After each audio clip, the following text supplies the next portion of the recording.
right, so we have learned about our equilibrium constant, how to find the equilibrium constant, how do things relate. But sometimes we aren't given any of the equilibrium concentrations or pressures if it's using Kp, only initial values. So to help figure out the equilibrium values, we use stoichiometry to do that. And to do the stoichiometry, we use what's called an ice chart to show how the changes in concentration go. So here are the steps on how to solve it. First thing you want to do is write the balanced equation for the reaction, like always. Then you would figure out what the equilibrium expression will be. So products over reactants, like we did in 7.3 and 7.4. Then you figure out the initial concentrations. That's the I of the ice chart, our initial concentrations. Okay, so just a note here, since it is concentrations, we want to make sure that we are solving and plugging in molarities. So sometimes you might be given moles in a 5-liter container, so you want to make sure that you will solve for molarity when you plug in for those initial concentrations. Okay? Then sometimes you have to calculate Q to determine the shift of the equilibrium. That's only when you are given concentrations for everything. But sometimes, like we'll see in example 8 and 9, that if you have a 0 concentration in the initial concentration line, then you shift toward the 0.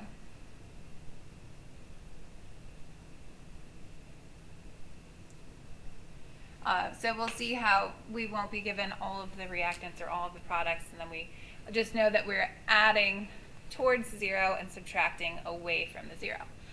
Then you define the change, which is C stands for change of the ice chart, what the I stands for, and then you define the equilibrium concentrations, which that is the E line, by applying the change to the initial concentrations. When we define the change, you just have to make sure that you are multiplying by coefficients. So if it's 2 in front of it in the equation, then you multiply by a 2. And that change will be x, and then we add or subtract that x in the E line of the ice chart, the equilibrium concentration. So it's telling us to this value of x, this is how much will be added or subtracted from the initial concentration. Then after you find the E, you will substitute everything into your equilibrium expression and solve for your x, your unknown, and then you check the calculated equilibrium concentrations and make sure by making sure they give the correct value of K. So here we go.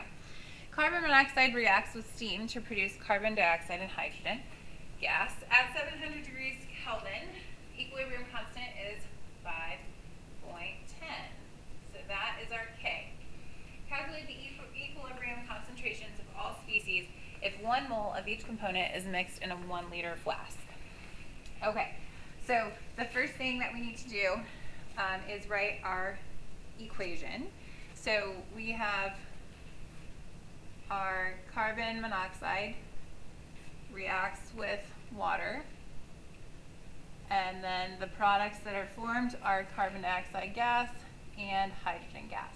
Now, I'm not writing states of matter here because they're all gases, and we know if they're all gases, all of the components get included in the equilibrium expression. So I'm just leaving that off to save some space. So now for our equilibrium expression, just to save space, I'm writing it over here. That K we know to be 5.10 because it says it right here. And that's products over reactants, so that's going to be the concentration of CO2 times the concentration of H2. And everything, it was a balanced equation already, so it's all coefficients of 1 over concentration of carbon monoxide times the concentration of water. Okay, so next we need to figure out the I line of our ice chart. So the first line stands for initial concentrations. And so initially, we're told that all components, all species, have 1 mole in a 1 liter flask. So whenever you see brackets with a little 0, that means initial. That little 0 means initial. So this is for all of them. So I'm just going to say it for all because I am trying to save space. They all are 1 mole divided by 1 liter. So that's 1 molar. Okay, now for significant figure purposes, I'm going to cut it down for now. We'll round at the end when we solve for our concentrations at equilibrium. But so for now, we can plug in 1 into the I line of our ice chart for the initial concentration for everything. So we have 1 molar, 1 molar, 1 molar, and 1 molar. Okay, so we've defined that's number 3 in the list. We've defined our initial concentrations. Next, we need to define the change, and we need to know which direction we are shifting. So C stands for change. Okay, since there's no zeros, what we're going to do is we're going to plug in these 1s, solve for Q, and compare to K, which this is a little out of order. Again, I'm going to change this next year, but that's okay. So for Q, I just have 1 times 1 over 1 times 1. So these are all those initial concentrations getting plugged in right here, but not using the 5.10 or 5.10. So that equals 1. So now Q is less than K. And when Q is less than K, what that means is you are going to shift to the products. We'll talk about that later up, coming up. Okay, but for now, just take my word for it. It's not going to be as crazy for your homework problems. But so shifting toward the products means that we are going to add our changes to the product side, and we are going to subtract our changes from the reactant side. Now, what is the change? The change is just going to be the value of x, and it's multiplied by the coefficient. Well, since this is a balanced equation, we just have minus x and minus x for the change for the reactants, and plus x and plus x for the change in the product side. Okay? So now for the E of our ice chart, this is still number 5 from our list, we are going to figure out the change, or applying the change to the initial concentrations for equilibrium. So that means we're just adding the top 2 lines together. So we would have 1 minus x for the equilibrium concentration of carbon monoxide, 1 minus x for water. Then for the products, they're both 1 plus x. Okay, well now we still need to figure out what x is. So at this point, we're going to substitute these equilibrium concentration values into our equilibrium expression, our K expression, and solve for x. So plugging in, we had that K was 5.10 is equal to products of reactants, so 1 plus x times 1 plus x over 1 minus x times 1 minus x. Okay, now we just have to solve for x algebraically however we can. Well, if you notice, the top and the bottom are just multiplying the same thing twice. So let's reorganize that into saying that we have 1 plus x squared over 1 minus x squared. And if I have both top and bottom squared, then I can take the square root of both sides to get rid of the square roots. Okay? So then the square root of 5.10 I got to be 2.26, that might be rounding, but that's okay, is equal to 1 plus x over 1 minus x. Okay, we still need to get x by itself. So at this point, I'm going to multiply both sides by that so that I can get the 1 minus x out of the bottom. So that turns into 2.26 minus 2.26x equaling 1 plus x. Okay? At this point, to get x by itself, we just have to have the x's on one side and the non-x's on the other side. So I put the x's on the right of the equation, so that would be 3.26, adding those together, and then subtracting 1 from the other side would be 1.26. So 1.26 is equal to 3.26x. So when then we divide, x is 0.387. Okay, that is not our answer. We need the equilibrium concentrations using x. So what we do now is we plug this x back into our equilibrium expressions, all of our concentrations, and actually solve for what they are. So carbon monoxide and and water are both the same thing, and those are both equal to 1 minus 0.387. So that would be 613 molar. So that is both of their concentrations. And for significant figure purposes, remember initially it was 3 decimal places on our concentrations, and so then when we have 3 decimal places and we subtract, you keep those 3 decimal places. So that's why this is rounded correctly. And then for the CO2,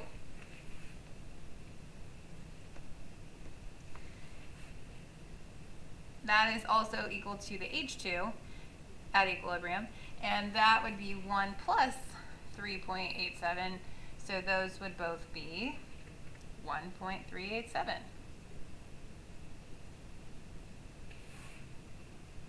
Okay, so this was just our first initial, like, how to use an ice chart to figure out equilibrium concentrations. Okay, now we're going to do one that's a little bit harder, where you have to use quadratic formula. And then I'm going to teach you how you don't have to use quadratic formula all the time. So, suppose for a synthesis of hydrogen fluoride, we formed from hydrogen and fluorine gases. 3 moles of H2 and 6 moles of F2 are mixed in a 3-liter container. Assume that the equilibrium constant for this reaction is 1.15 times 10 to the second. Calculate the equilibrium concentrations for each component. Okay, so first thing we do, write the balanced equation. There's a little bit of typos in that, sorry.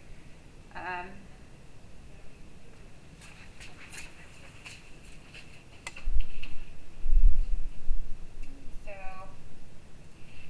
our equation, we've got H2 reacts with F2 to make hydrogen fluoride, which is HF. They're all gases, so we're going to think about all of them. And the only thing we need to do is make sure it's balanced by putting a 2 in front of the HF. Okay. Then our K expression, equilibrium expression, that products minus overreactants, so we're going to have F2 squared, because remember we put that coefficient as the exponent, over H2 times F2. Okay. Now, then next we need to figure out our initial conditions, our initial concentrations. So we have for H2, initially we have 3 moles in a 3-liter flask. So 3 divided by 3 is 1 molar. Then for F2, initially we have 6 moles over the 3-liter container, so that would be 2 molar. And there's nothing given for HF. So that means that the initial concentration of HF is 0 because nothing is given. Okay? So plugging into our ice chart, those concentrations, I's comes first. We have 1 molar, 2 molar, and 0 molar. At this point in the last example, we solved for Q, and I did this thing, and I said, you're going to shift this way because this is what it is. Maybe didn't talk about it yet. But anytime there's a 0, you don't really have to do that because you just shift to the side with 0. Even if, like, we had 2 products here, and one of them was 0 and one of them wasn't, we'd still shift to the products. But now we know that we're going to shift towards the products in our change because of the 0. So this is going to be a plus there, and that's going to be a minus, and that's going to be a minus. Okay. Now, when we're figuring out the change, I said before that we multiply by the coefficients. Well, for H2 and F2, there's just one of them, so it would be minus x, minus x. But for the F2, there's a coefficient of 2, so we need to add 2x. So that 2 comes from the coefficient. Okay? And then at our equilibrium, our concentrations will be 1 minus x, 2 minus x, and 2x. Okay, so now we plug into our K expression and we solve. Now, just take a look really fast. Notice how, I forgot to write it down. The K is 1.15 times 10 to the second. That's 115. Just to save us some time, we're going to take it out of scientific notation. Okay, and then notice too that the top is squared. So, plugging in, we've got 115 is equal to the quantity 2x squared over 1 minus x times 2 minus x. Okay, well, we can't just do like the simplified, like make sure everything's squared and do the square root and make it easy, because that's not algebraically how this problem is solved. What we need to do is we need to FOIL. When was the last time you FOILed something? FOIL out the bottom. Okay, so that'll be 115 is equal to, now the numerator is going to be quantity 4x squared, because you take 2x times 2x to get 4x squared. And the denominator will be 2 minus, then the x's there, minus 3x, and then plus x squared, because there's negative x and negative x. Okay? So now let's get our denominator taken care of. So we have 115 times 2 minus 3x plus x squared all equals 4x squared. So distributing out that 115, you get that, now I like doing like x squared first, then x, then no x. So I'm going to say 115 x squared minus 3 times 115 was 345 x plus times 2 is 230 equals 4x squared. Does anybody know what we're going to do now? We're going to get a 0 on the right side and then use the quadratic formula. So we have 111 x squared minus 345x plus 230 equals 0.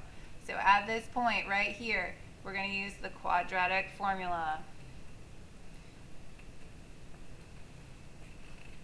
which the quadratic formula, if you don't remember from the last time you did it in a class, x is equal to negative b plus or minus the square root of b squared minus 4 times a times c all over 2a.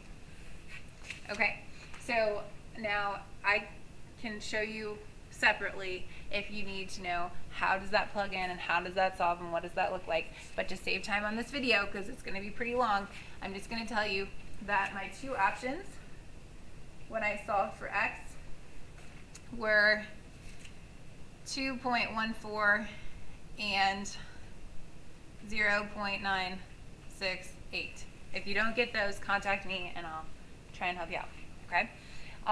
But so now with two options when using quadratic formula, we have to make an educated guess or like a good choice on which one is the one that we want. But and the way that we do that is when you look back at your equilibrium concentrations, you can't ever have negative concentration. So if one of the x values makes the equilibrium concentration negative, then you shouldn't use it. So the 2.14 would make everything for the reactant side negative values. So that's not possible. So that means the x that we're going to plug in is the 0.968. So concentration of H2 at equilibrium would be 1 minus 0.968, which would be, we're going to keep all the decimals, 3 decimal places, so 0.032 molar. Then for F2, we find 2 minus x to be 1.032 molar. And for HF at equilibrium, we take 2 times our x. and that is 1.936 molar. Okay, so this is a case of when you have to solve with quadratic formula. On the AP exam, you will not have to solve for a quadratic formula, but it's good to know where it comes from so that we can then really appreciate when we don't have to use it. So we don't use the quadratic formula when the value of k is very small. And when I say very small, I mean like you have times 10 to the negative 5 or smaller. So if you have something that's like times 10 to the negative 11, definitely you're going to make an assumption. Okay, so we reduce the mathematical difficulty involved so that it's easier to find the equilibrium concentrations. And the reason why it's easy, we can do this, is because we think that the change will be so small once it's solved for that it actually doesn't change the equilibrium concentration much from the initial concentration. What this means when we simplify is anywhere where you add or subtract x, and that could be like 2x, it could be 3x, whatever the x is, adding or subtracting, you take it off when solving.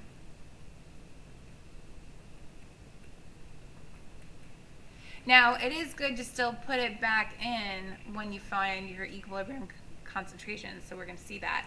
But this just helps us so then we don't have to do the quadratic formula all the time when we're solving. Or, you know, like if you get an x cubed, you can't use quadratic for that. So with this example has us making an assumption. So gaseous nitrogen monoxide, monchloride, I don't know, decomposes to form the gases nitrogen monoxide and chlorine gas. At 35 degrees Celsius, the equilibrium constant is 1.6 times 10 to the negative 5. So that is very small. So that means that I get to do the assumption, since that has a K value that is very small. In an experiment in which 1 mole of our reactant is placed in a 2-liter flask, what are the equilibrium concentrations of everything?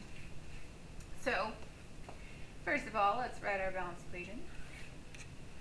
So we have our NaCl, and that's decomposing into nitrogen monoxide and chlorine gas. They're all gases, they're all involved. To make sure it's balanced, I gotta put a 2 and a 2. Okay, initially, all we're told is that we have 1 mole of that is placed in a 2-liter flask and nothing else. So the initial concentration of the NaCl, 1 mole over 2 liters, would be 0.5 molar. I like not having fractions, I like decimals. So in our initial line, we have 0.5 molar for the NaCl and 0 and 0. So that means our change is going to shift towards 0.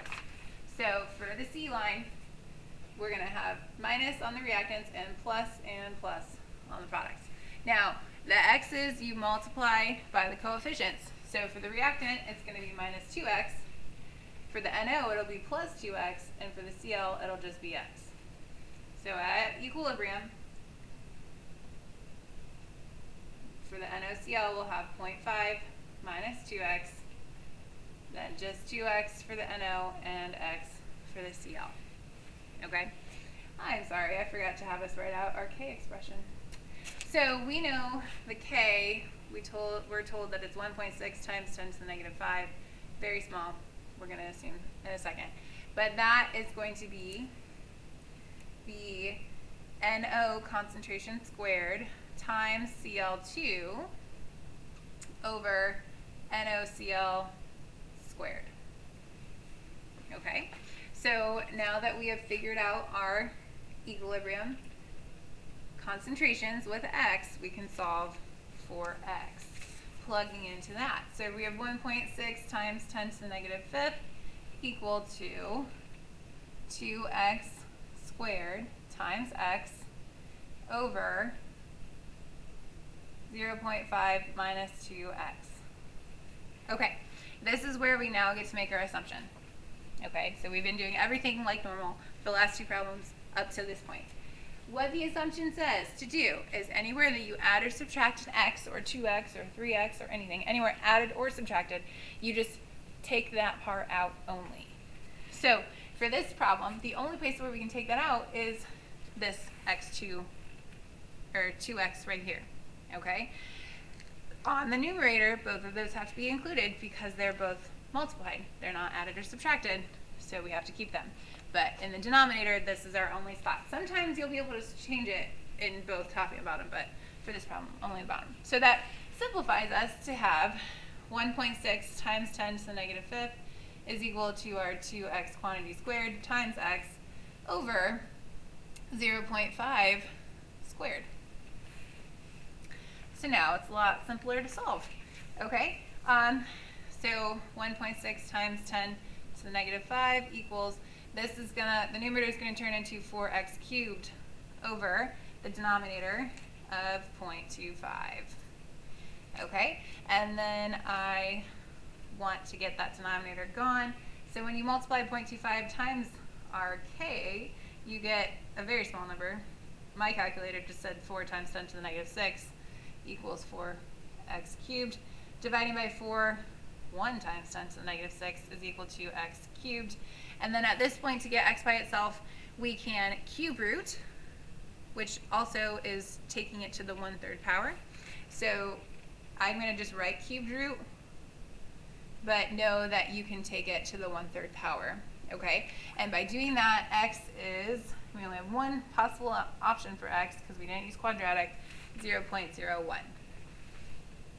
Okay, so then to find our equilibrium concentrations, I'm going to show you how crazy small of a change this really is for our initial concentration versus our final. So for the NaCl, we said that was 0.5 minus 2 times x, which is 0.01. So 0.5 minus 0.02 is 0.48 molar.